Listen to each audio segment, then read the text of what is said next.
Então, vamos lá, continuando a nossa conversa, né, nossa viagem pela história dos Estados Unidos, história do século XIX dos Estados Unidos.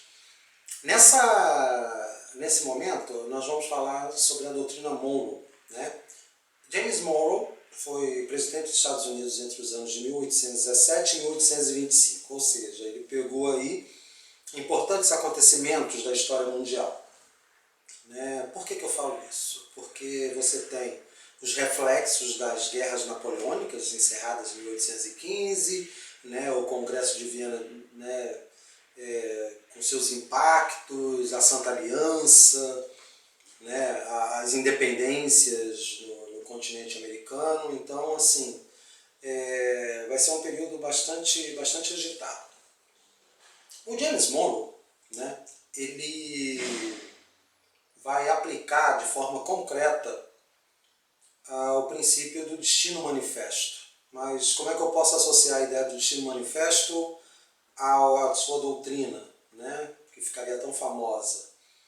Se os Estados Unidos são o farol da liberdade no mundo, pelo menos isso, né, a ideia expressa por esse destino, né, por esse destino manifesto,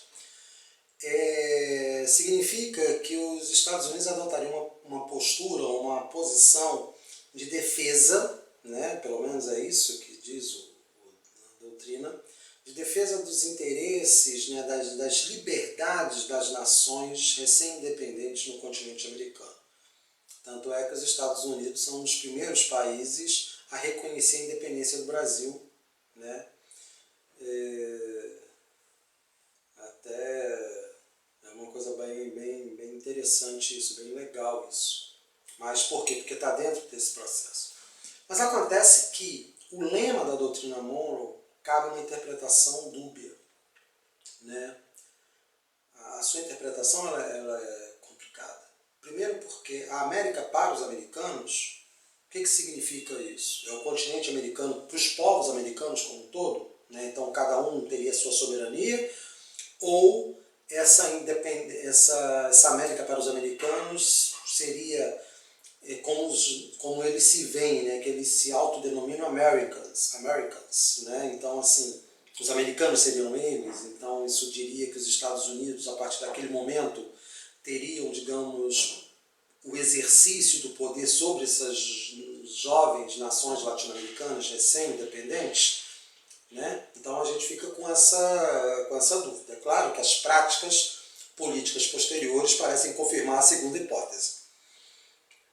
Mas, de qualquer maneira, a doutrina Monroe ela vem como uma resposta, né, um recado às potências europeias, principalmente à Espanha, que estava vendo o seu território, né, o seu império colonial americano se fragmentando com as independências. Então a Espanha, ela, apoiada pelos princípios da Santa Aliança, né, vai tentar recuperar, ou pelo menos, né, buscar a recuperação do controle colonial sobre essas colônias. Né? Então seria a retomada do controle metropolitano sobre as antigas colônias. E os Estados Unidos deram um recado muito claro, né? Nações europeias fiquem fora do território americano. E aí é como se, a partir desse momento, por isso que o Destino Manifesto aparece, né? A partir desse momento os Estados Unidos assumiriam uma posição de liderança desses países. Né? Porque, afinal de contas, o que acontece? Esses países, eles, como passaram por processo de fragmentação territorial, né, as colônias americanas, as colônias espanholas formavam uma unidade política e agora elas estão fragmentadas, seriam facilmente, no caso de uma intervenção militar europeia, seriam facilmente derrotadas. E os Estados Unidos, obviamente, assumiriam uma posição de guardiões, né, dessas nações americanas. Então, a doutrina Monroe ela incorpora esse discurso, né, da defesa incondicional da liberdade, mas também estabelecendo um princípio de soberania dos Estados Unidos sobre esses países. Né, isso vai ficar muito claro décadas depois, principalmente a partir do início do século XX, quando você vai ter um roteiro de intervenções, né, político-militares nesses países latino-americanos por parte dos Estados Unidos, né? Então daí essa contextualização referente, né? Quando se fala da doutrina Monroe, a gente fala exatamente isso. Tanto é que eu coloquei para vocês, né, inicialmente, claro, o texto está em inglês, mas aí também tem uma tradução mais ou menos livre da doutrina na hora que nós abrimos essa discussão. Ok, gente? É um trecho que eu coloquei lá para vocês, tá bom?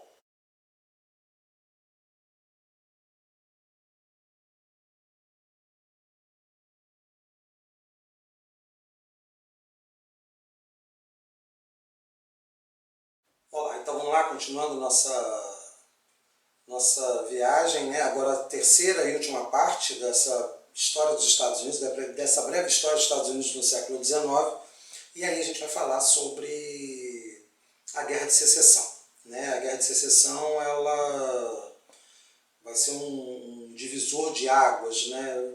Como faria até uma analogia com a Guerra do Paraguai, em termos de importância política e econômica, né, para os Estados Unidos.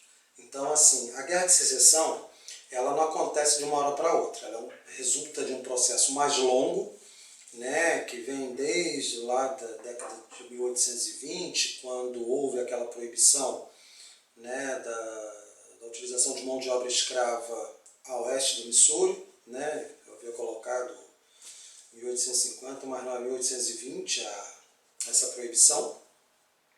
E aí o que vai acontecer? Né, os fazendeiros, né, os políticos, os fazendeiros, seus representantes políticos sulistas, eles vão começar a reclamar, a criticar o governo, né, dizendo que esse favorece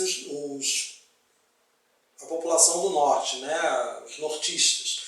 Então isso já dá o caráter de uma divisão interna nos Estados Unidos. Tanto é que a nossa conversa abre exatamente com a fala do Lincoln, proferida no ano de 1858, sobre essa coisa da casa dividida, né? Não dá para você ter uma casa onde um país, no caso, a referência dele, né, que é metade livre e metade escrava. Tá? Então, isso já dá bem a conotação do que o Lincoln já percebia, né, como outros políticos norte-americanos também percebiam. Então, como é que nós vamos estabelecer isso? Primeiro, um pequeno antecedente, né? Já que havia essa reclamação por parte dos sulistas em relação ao governo, né, como se esse estivesse privilegiando os do norte, começa a crescer, né, junto a esses proprietários sulistas, né, e representantes políticos, o desejo de se separar da União, né? Então é uma sequência de acontecimentos, né? Isso vai ser bastante interessante, porque, por exemplo, você pega uma figura como Abraham Lincoln, né? Ele inicialmente não tem um discurso abolicionista consolidado, mas ele percebe que como presidente dos Estados Unidos, né, então assim, ele vai se candidatar a presidente dos Estados Unidos, vence as primárias republicanas, né, curiosamente o Partido Republicano naquela época era abolicionista, né, o Partido Democrata era escravocrata, né, então ele vence essas primárias, disputa a eleição presidencial e vence essa eleição, né, no ano de 1860 e assume em 1861. Mas o que vai acontecer? Primeiro, a posição do Lincoln em respeitar as decisões dos congressistas, né? O norte ele vai se tornando cada vez mais forte, né? Os estados que defendem a abolição da escravidão vão se tornando cada vez mais fortes. Mais fortes em que sentido? Não apenas economicamente, mas em termos numéricos. E aí isso tinha um reflexo direto na Câmara, né, no Congresso. Isso significa que a possibilidade de se passar uma lei que acabava com a escravidão, ela se aproximava cada vez mais, se tornava cada vez mais presente, né? Então isso já vai alimentando um desejo sulista de separação. Esse desejo vai se consumar no dia 1º de fevereiro de 1861, né? Quando a Carolina do Sul, acompanhada de 6 outros estados, decide se separar da União e formar os Estados Confederados. Né? Então esse é o primeiro passo para a guerra, né? Porque afinal de contas o governo não admitiria essa secessão, por isso que o nome é Guerra de Secessão, ou seja, separatismo. Né? E o primeiro episódio do conflito vem em abril, né? Quando forças sulistas atacam unidades na União, né? na Carolina do Sul, no Fort Sumter.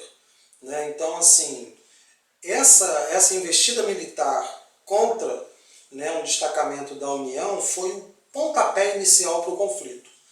E o interessante é que a Guerra Civil, a Guerra de Secessão, né, eu também vou chamar Guerra Civil, então vou alternar os nomes, tá? Não estranhe.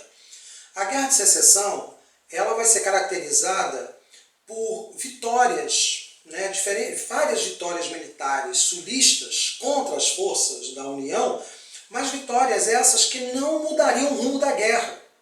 E por uma questão muito simples, para vocês terem uma diferença em termos quantitativos. A União contava naquele momento com 23 estados e tinha uma população estimada em 23 milhões de habitantes. Tá? Ao passo que o Sul tinha 9 estados e uma população, 11 estados, perdão, e uma população estimada em 9 milhões de habitantes. Populacionalmente, o Sul já estava em desvantagem. Só que a grande desvantagem vem exatamente com o quê? Com a economia. A economia do Norte era uma economia industrializada. E essa industrialização dava aos nortistas uma vantagem imensa. Por quê? Porque o Norte poderia fabricar suas próprias armas, ao passo que o Sul tinha que importá-las da Inglaterra. Então, uma das táticas utilizadas pelas forças nortistas ou forças da União era o bloqueio naval aos portos sulistas para impedir a saída de mercadorias e a entrada de equipamentos militares. Né? E isso foi minando a capacidade militar do Sul.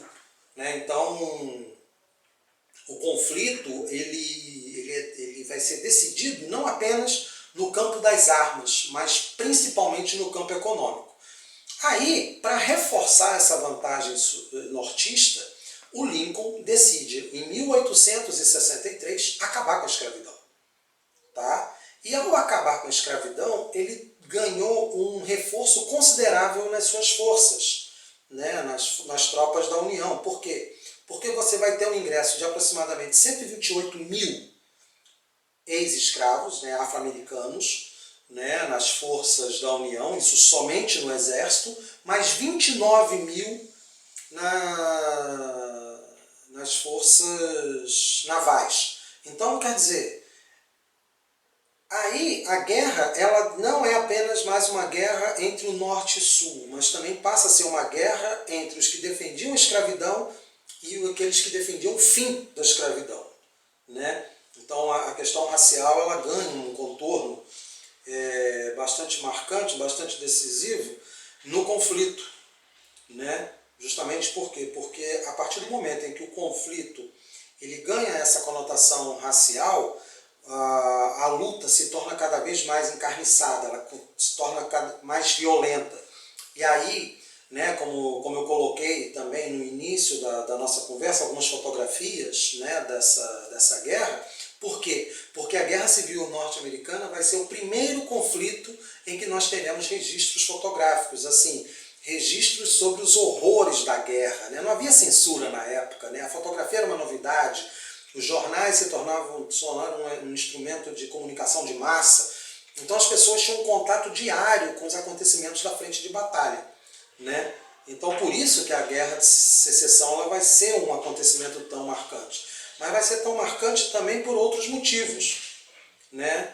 Ela vai ser marcante porque o conflito ele vai promover uma divisão tão profunda nos Estados Unidos, divisão essa que persiste até hoje.